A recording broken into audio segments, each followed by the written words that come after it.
My dear Holmes, today I walked 14 miles across rough terrain and hardly a twinge from either my leg or my shoulder. The landscape is as handsome as it is reported. I still entertain the hope that I can prevail upon you to join me. I appreciate, of course, that the beauties of nature mean little to you, but I believe you would have found some of the guests at my hotel most intriguing. Moral splendor is on display in the person of the striking Major Schlesinger, a hero of the Boer War, sadly crippled in the defense of Ladysmith, now engaged in charitable work. His nurse is a Miss Calder, whose attentiveness suggests not only that she is his disciple, but also that tenderer feelings may be involved. Most fascinating of all, however, is an extraordinary woman, one who would stand out in any society. The Lady Frances Carfax. I suppose one would call her modern, except that she seems to come from an ancient line of English eccentrics. Yesterday, as if to confirm the general opinion of her oddity, she declared that she would sail herself to church across the lake.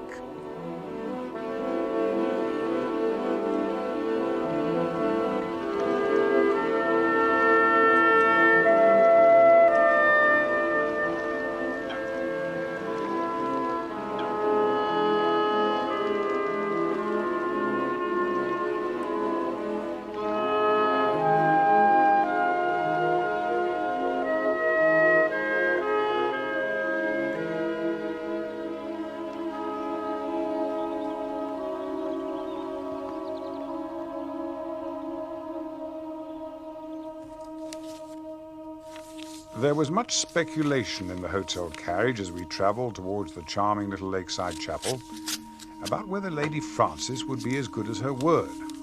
And those of us foolish enough to doubt her were soon rebuked by the sight of the skiff moored in the shallows and by the stern gaze of its captain when she greeted us within.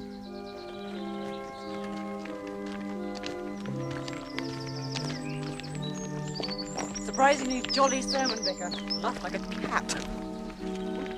She appears to care not a jot what her fellow guests make of her, and seems quite insensible to the vivid impression she creates wherever she goes.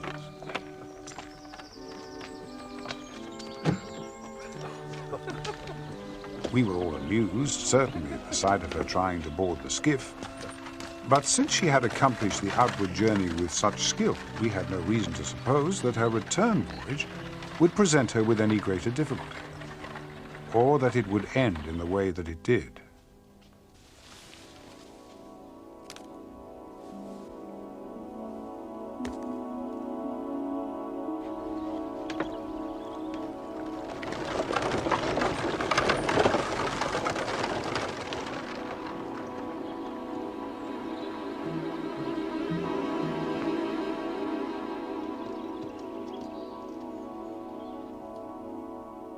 I had decided to walk back across the fell, so I was not amongst those who waited to cheer Lady Frances on her return. I arrived a little later, at exactly the moment when tragedy threatened to strike. Help! Help here! Help! I was helpless, my dear Holmes. Helpless. I have never felt so powerless in my life. As powerless, so I thought, as the old soldier in his wheelchair, who had only been able to shout, it seemed, for help. As with many men, I have noticed a weakness in one part of the body is compensated by great strength elsewhere. Unable to walk, Schlesinger was yet able to swim powerfully with his arms alone.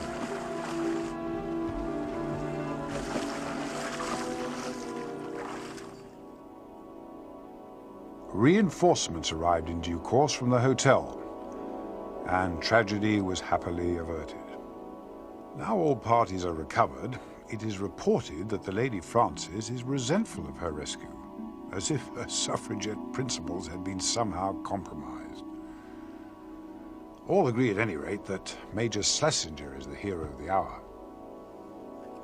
Miss Calder's attentions are now translated into patent adoration.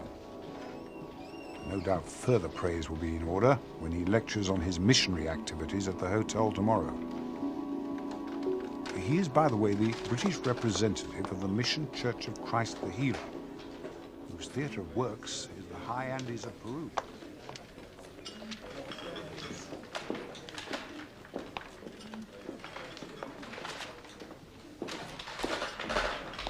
Morning.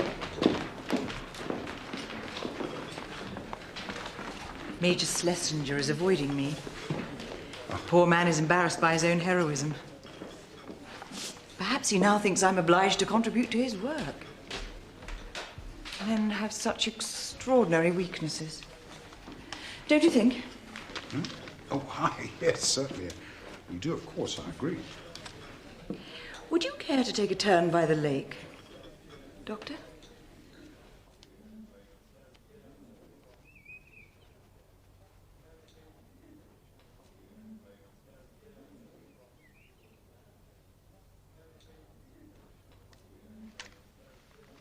Major Schlesinger works tirelessly for his church, does he not? Oh, I understand the need for funds is considerable.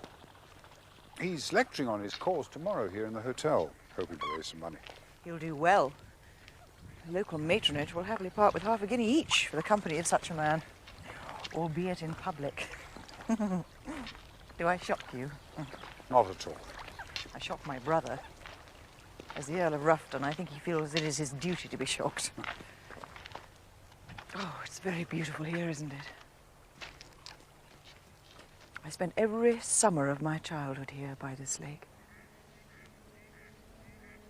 It's very beautiful. It is indeed. He's to visit me tomorrow. Who? My brother. That is duty too, of course. Damn him.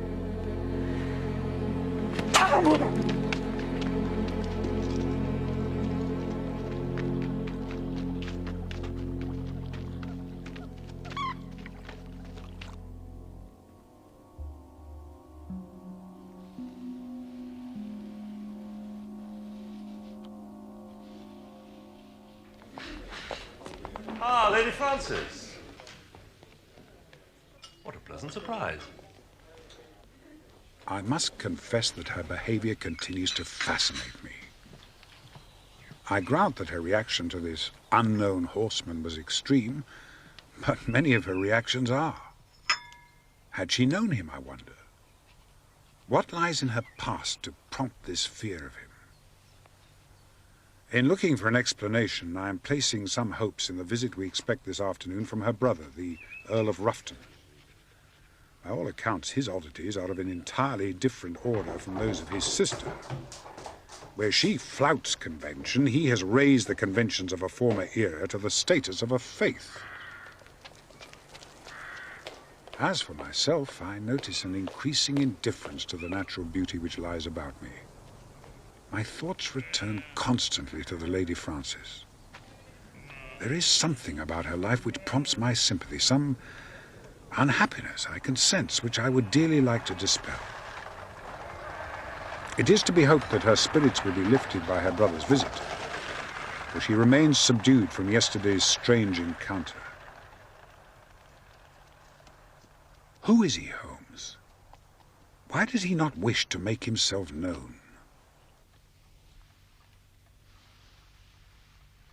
Why, indeed.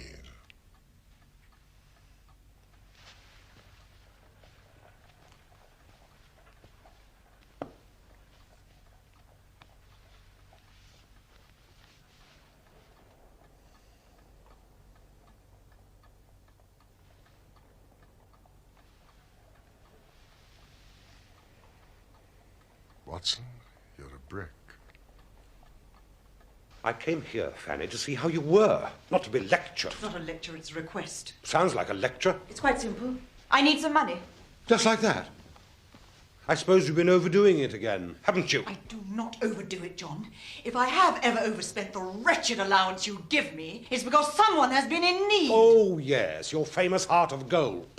Except that it's my money, and there isn't any. You know perfectly well there isn't. The hall's falling to bits. There's a family of owls in the East Wing, and you think...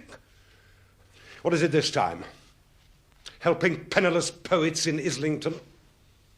You only know how to be cruel, don't you? When have you ever cared for what I want? The last 15 years of my life have been wretched, and now at last I have the chance to make something of it. Doesn't that have any meaning for you?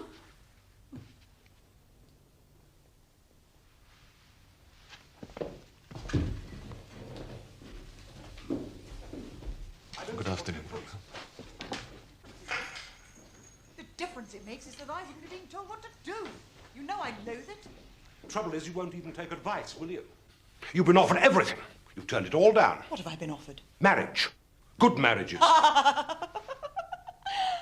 To be the unpaid slave of a titled yokel who hasn't even read a book, who thinks bark is something terriers do. All right, all right.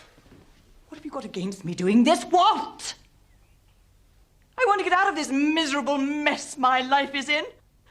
To be my own woman, for God's sake, to fulfill just a portion of my life. Why do you always hold me back? Think of it, John. Think of it. Just one payment. One. You could see the back of me forever. The Mule Express, as we have dubbed it, brings the mail once a month. Letters, of course, and food for the mind from the Library of Christ, and medicines for the well-being of my flock, whom you may see here, posing outside the mission below a temporary belfry. When I show you the next picture of a leading member of my congregation, you will understand how the parable of the shepherd and the lost sheep has become transmuted in our teaching into that of the llama herd and the lost llama. And finally, our church. Humble as it is, rough and poor indeed, I'm proud to tell you that the Word of God is preached as fervently within its walls and is as joyously received there as in any great cathedral here at home.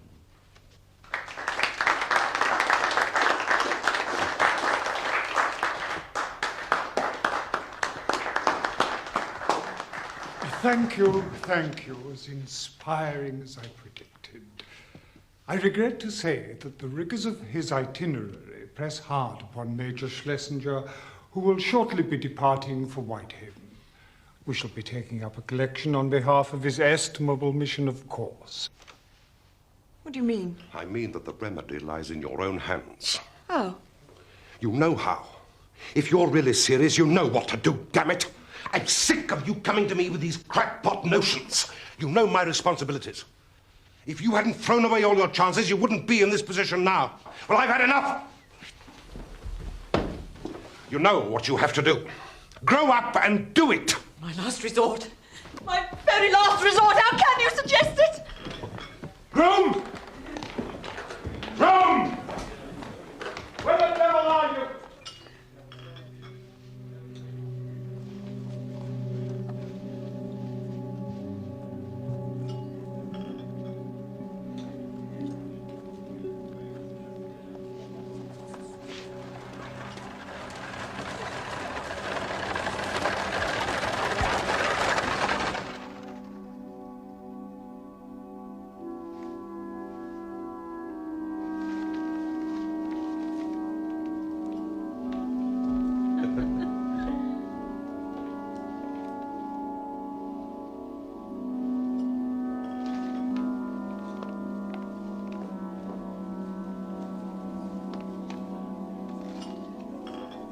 Which room is Mr. Schlesinger's meeting taking place?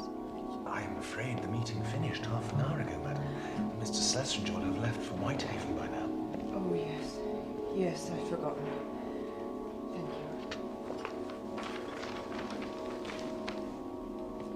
you. Lady Frances.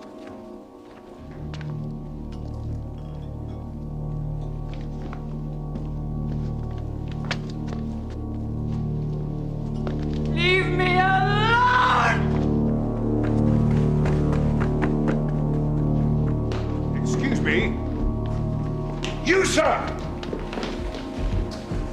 I've no doubt you will tell me my fears are unfounded, Holmes. But the repeated appearance of this man has cast a shadow over her life which, try as she might, she cannot lift.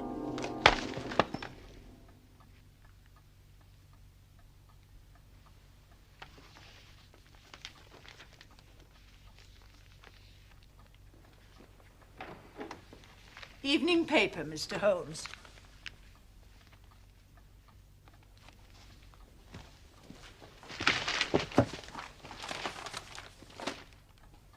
Mrs. Hudson, fetch me a cab!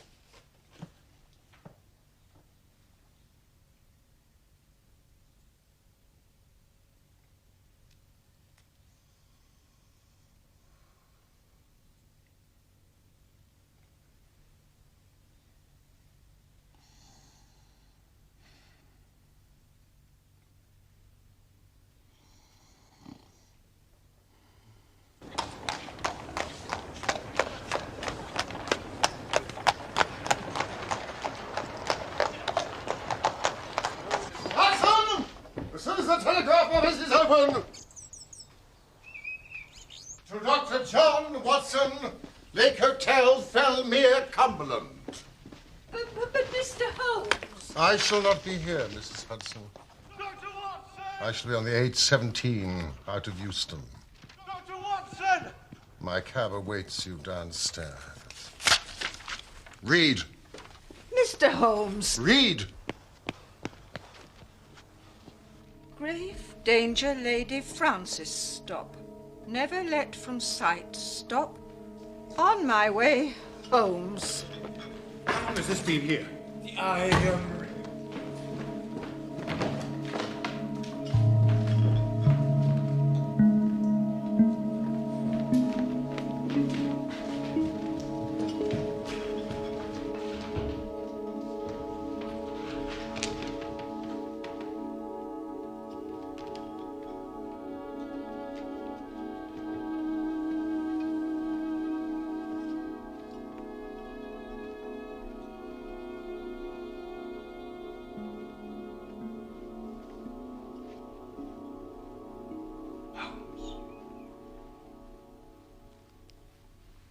Disappeared, Watson.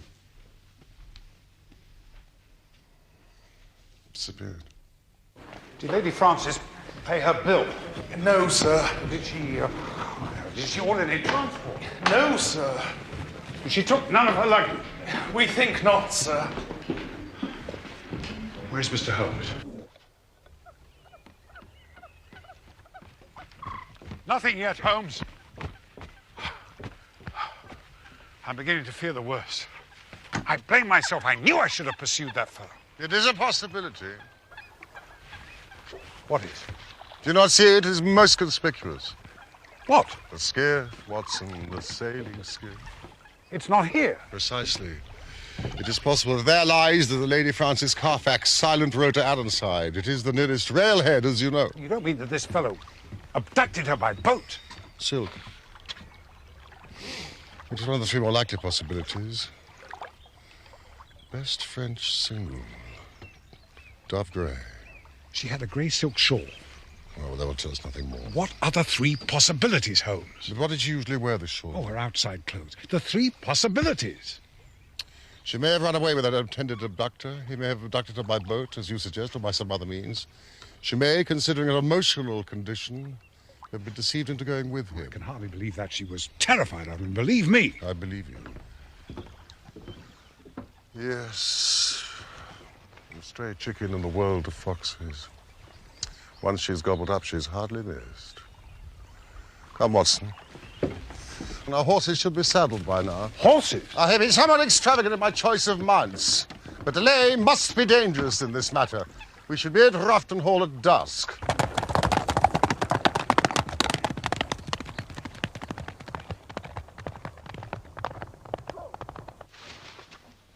I don't see what possible interest it could have for you, sir. Considerable interest, I assure you. One of the most dangerous classes in the world is the drifting and friendless woman. With no one to protect and guide her, she's the inevitable inciter of crime in others. I treat the disappearance of your sister with utmost seriousness. Do you think I do not?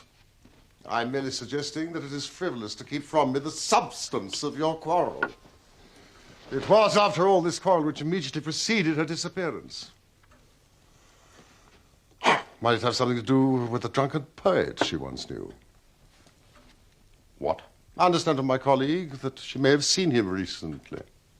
Green? Thought I'd seen the last of him. I sent him packing 15 years ago. What is his connection with your sister? He used to court her. Great brute of a fellow. She wouldn't have anything to do with him. The Honourable Philip Green. Never was a title so abused. He went to the dogs completely. Drink, gambling. Ended up destitute in Islington, pretending to write poetry. Of course, Francis became interested in him as soon as he lost everything. How did you send him packing? He was a violent fellow, and he drank. I'd heard talk of prosecution, debt, assault. I gave him £100 and bought him a ticket to Australia. Show his face round here, I'll set the dogs on him. Now, your quarrel with your sister. Money. She wanted money. She has none of her own. I make her an allowance out of the estate. It's modest, but you've seen the place. She has no assets herself. Yes. She has. I told her if she wanted money, she could sell this. It's a priceless collection.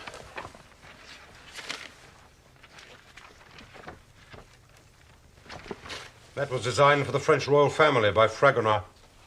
We acquired it all at the Revolution. And now it's hers. What I have is owls. Owls in the East Wing. Want to see the owls? Where does she keep them? Does she travel with them? No. But then where are they kept? My lord, your sister has vanished. How and why, we do not know. But I've reason to believe that she is in the gravest danger. Were we to know the whereabouts of the jewelry, we might have some chance of saving her. The Oxford and Lombard Maritime Bank in Pall Mall. Thank you.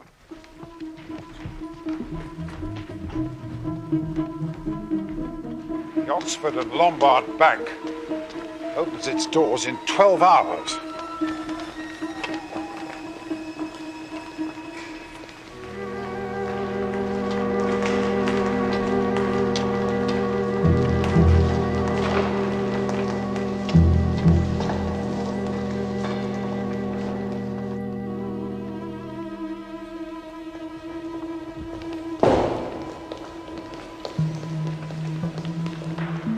Already have come and gone. Bank's been open for 20 minutes.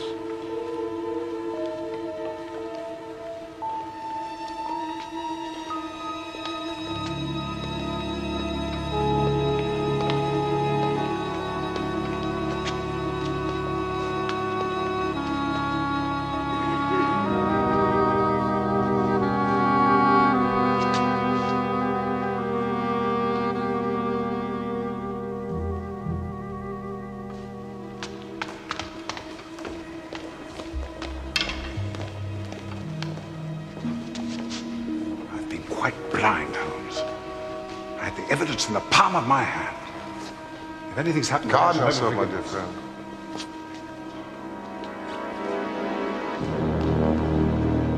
Holmes, look. May I help you, sir? Yes, please. I wish to see the manager. Sir Parliament McNeil. It's a private matter concerning a family deposit with the bank. My colleague...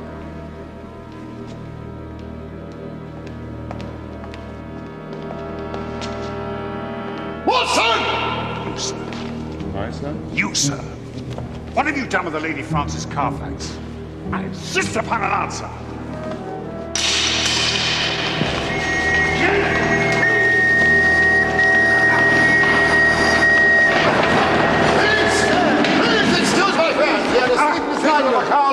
Express.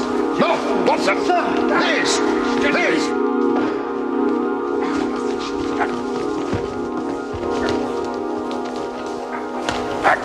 Francis!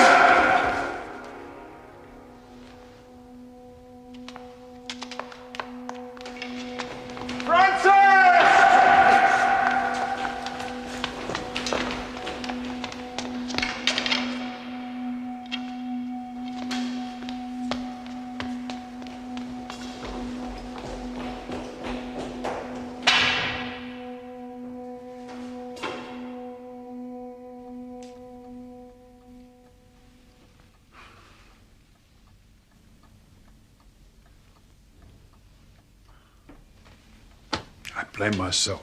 No. You need not. Nevertheless, I do. We all bear equal blame. She's disappeared again, and that is that. It is pointless to dwell on it. Our task now is to find her. Mr. Green, let us go back to that moment by the lake yesterday morning. I was out riding in the dawn, and I saw the skiff sailing across the lake toward Ironside. And you realized that it was the Lady Frances? Yes. Was she alone? Yes. Please continue. I managed to board the same train. I begged her to speak to me. I told her how I'd traveled the world and had become a very rich man. I told her that I'd never stopped loving her, and that she could have whatever she wanted. I can see her now. She sat, saying nothing, smiling like a sphinx. No, she said. She wanted to go her own way. When we got to London, I followed her as best I could, but she seemed determined to be rid of me. I lost her somewhere near Southwark Bridge. Sherlock? Ah, that is most interesting. Why? I'm reliably informed that his usual haunts are west of Westminster. Whose haunts? How did you come to be at the bank? I reasoned that she would be needing money while she was in London, and I know the address of the family bank well enough. I had the wild idea of enlisting the manager's help. Do you know where she is, Mr. Holmes?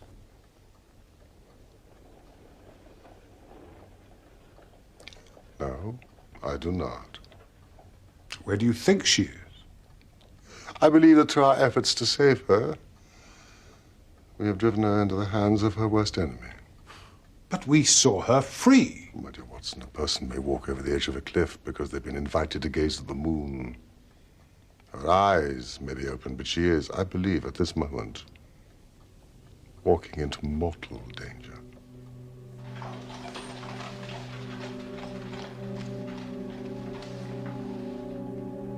Schlesinger. Mr. Schlesinger? This last week, I have sought to acquaint myself with the world of apostolic missions.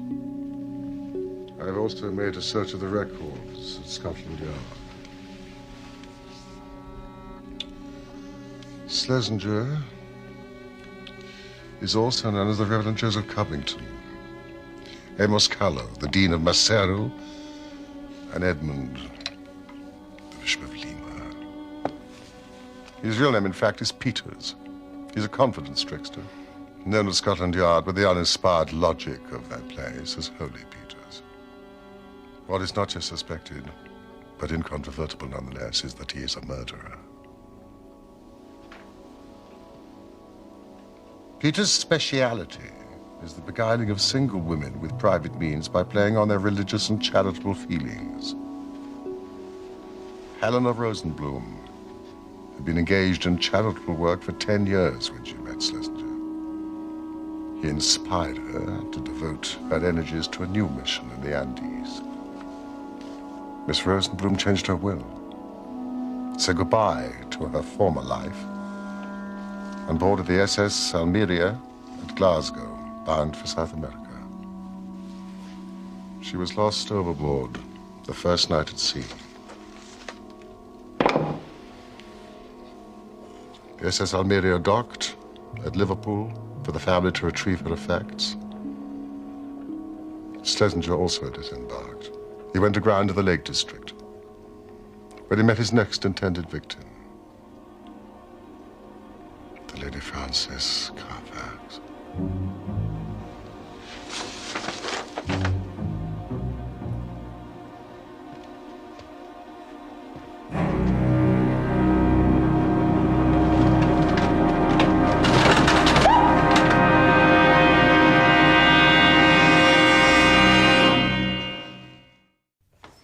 At last, gentlemen!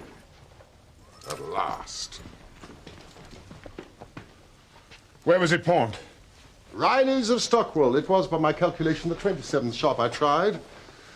Riley has received 2 sentences, to my knowledge, for the receipt of stolen goods. He will cooperate with us. What does this mean? What does it mean? Please, Mr. Green, this is pointless. Don't torture yourself. You think the torture is self-induced? The thought of Francis in the hands of criminals? Such thoughts come unbidden, Mr. Holmes. They break through the strongest defenses the mind can raise against them. Calm yourself, Mr. Green. Calm yourself.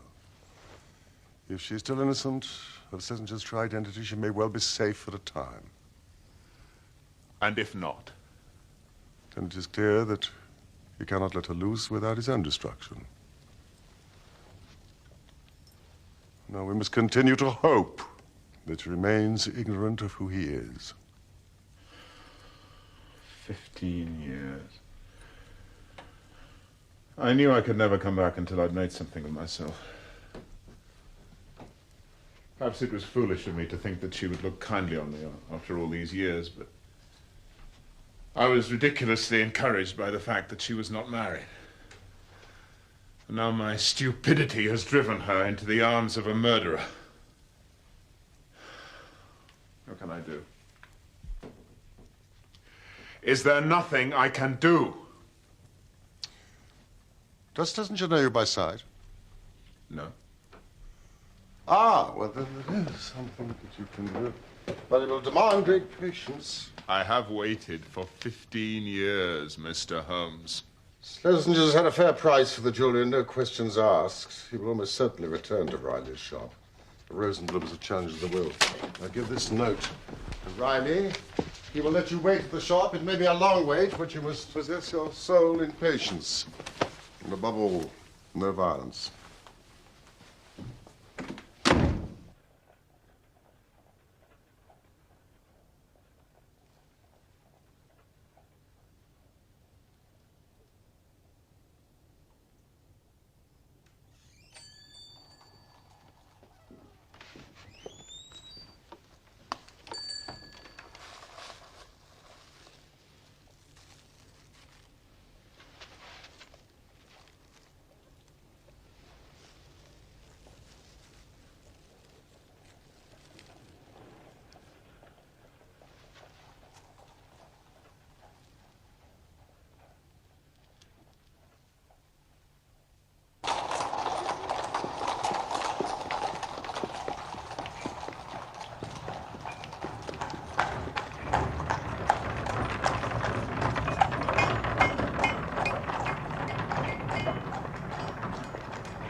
It's late. Well, it should have been there before now. I dare say it took longer being out of the ordinary. The address, dear, remind me. Yes, sir, can I help? Argyle Street. I'm looking for Argyle Street. There's a post office round the corner. Try there.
Mr. Green, we can do nothing without a warrant. This is intolerable.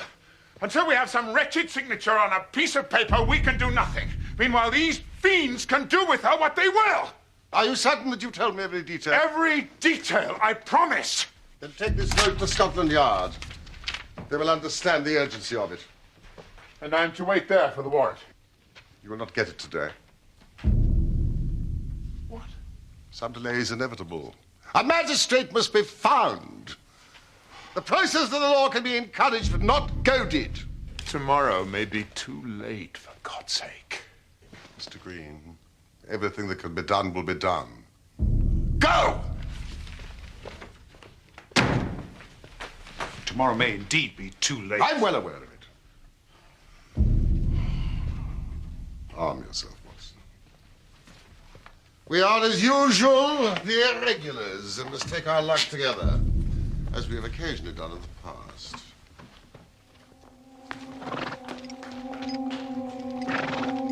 8 o'clock tomorrow morning, Brixton Cemetery.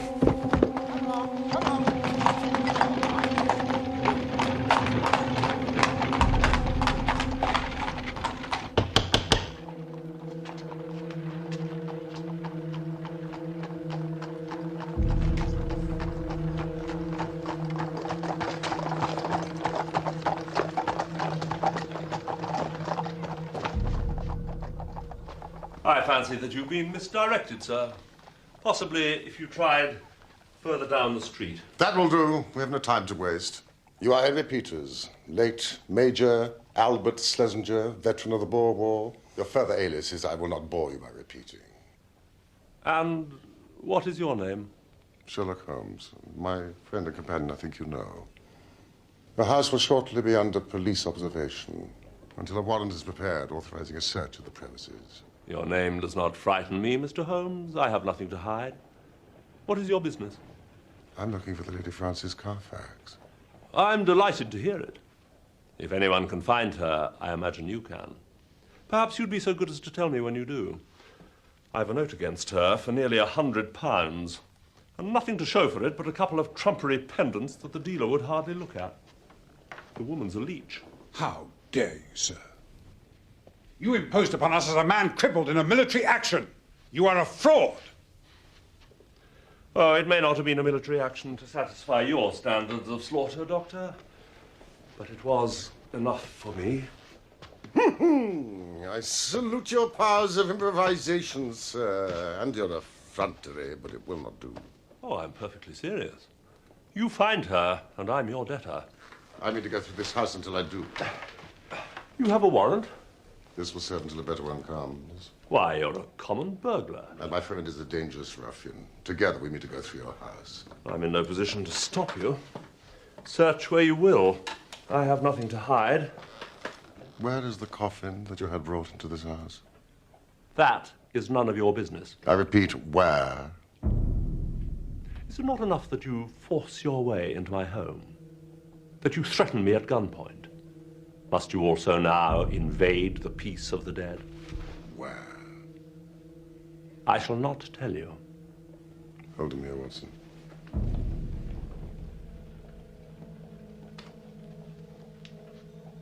I don't believe you'd use that on an unarmed man, Doctor. And in my condition. I was a soldier in India, sir.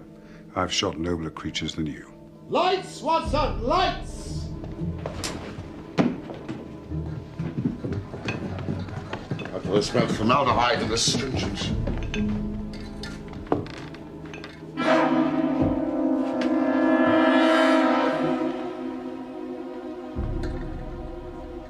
Thank God. It's not her.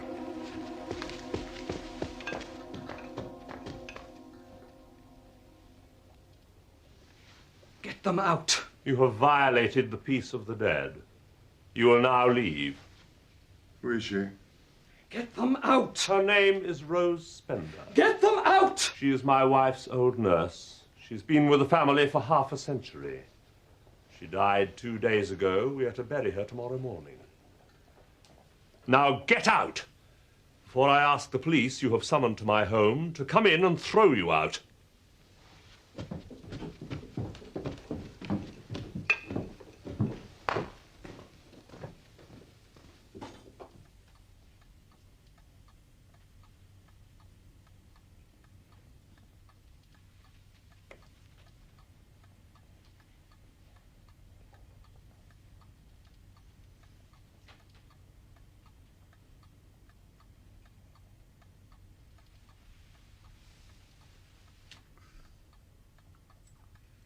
I've been considering the problem, Holmes. It does seem to me that they could not have murdered Lady Frances and thought to have disposed of her body in that coffin. But they would then be faced with burying the old lady.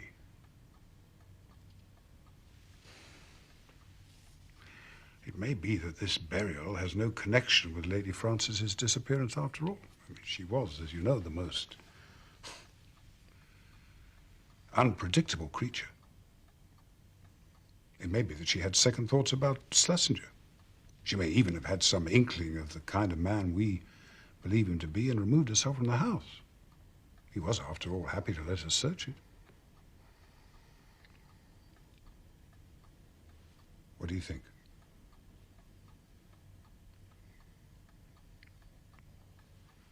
What is your theory, then?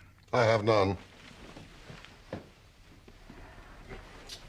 There are insufficient facts to construct a theory.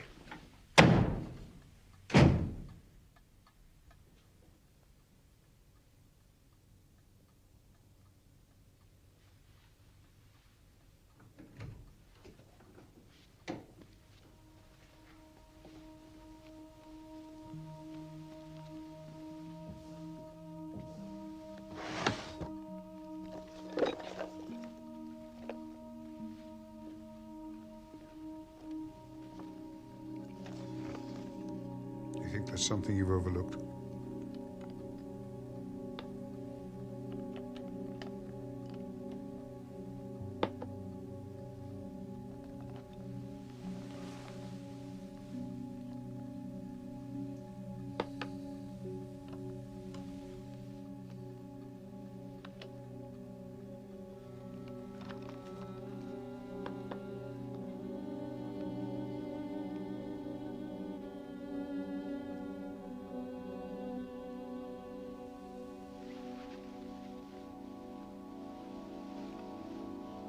It's late. Well, it should have been there before now. Dare say it took longer being out of the ordinary.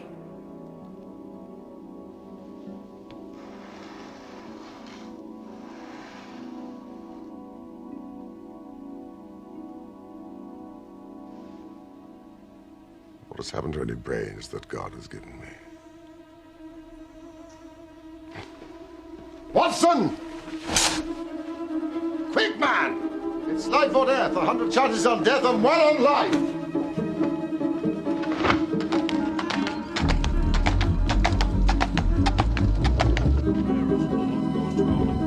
O God most mighty, O holy, O merciful Saviour, thou most worthy judge, suffer us not at our last hour for any pains of death.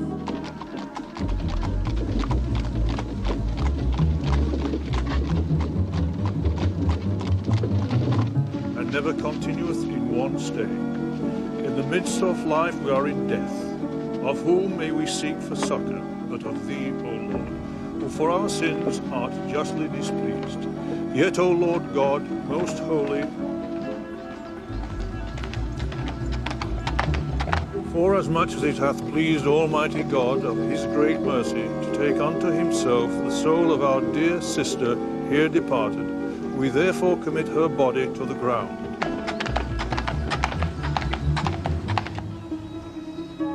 Earth to earth, ashes to ashes, dust to dust, in sure and certain hope. Stop!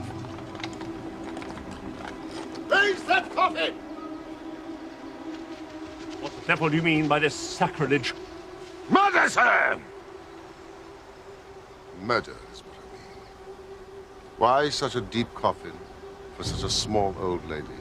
A sovereign to each of you. If you can lift the lid on that coffin in 1 minute!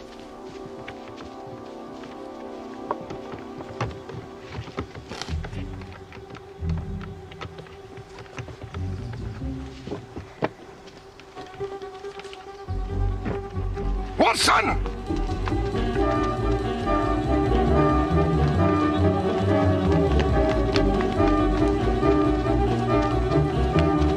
Stop or I'll shoot!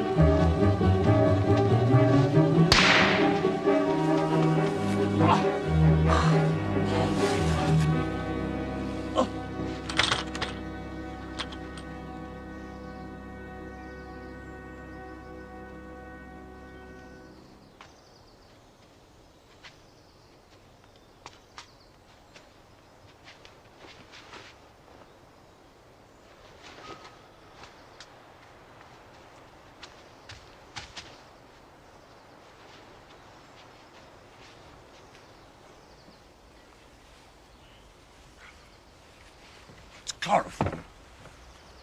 She's known literally the terrors of the grave. God knows what this will have done to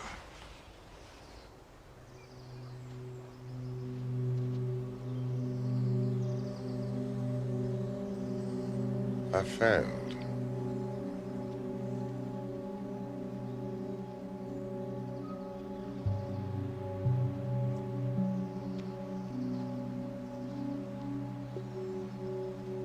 I have brought her back here to the country of her childhood, which is one of the most beautiful on this planet.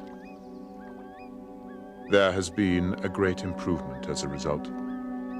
A landscape so familiar and so intimate to her will prompt in time a full response, I feel sure, as will the company of friends and family who've all been most kind and dutiful. Her poor brother, the Earl, is beside himself with anger at the criminals and with mortification at his having quarreled with Francis before all this happened. Finally, please accept the enclosed as a token of my gratitude for your saving of my dear Francis, Mr. Holmes. And I look forward to our entertainment of you and Dr. Watson in a happier future. I cannot accept it. I refuse to be rewarded for fostering a tragedy. I've never suffered such a complete eclipse of my faculties. Well, like any eclipse, Holmes, it's only temporary. There's every hope of a full recovery. I wonder...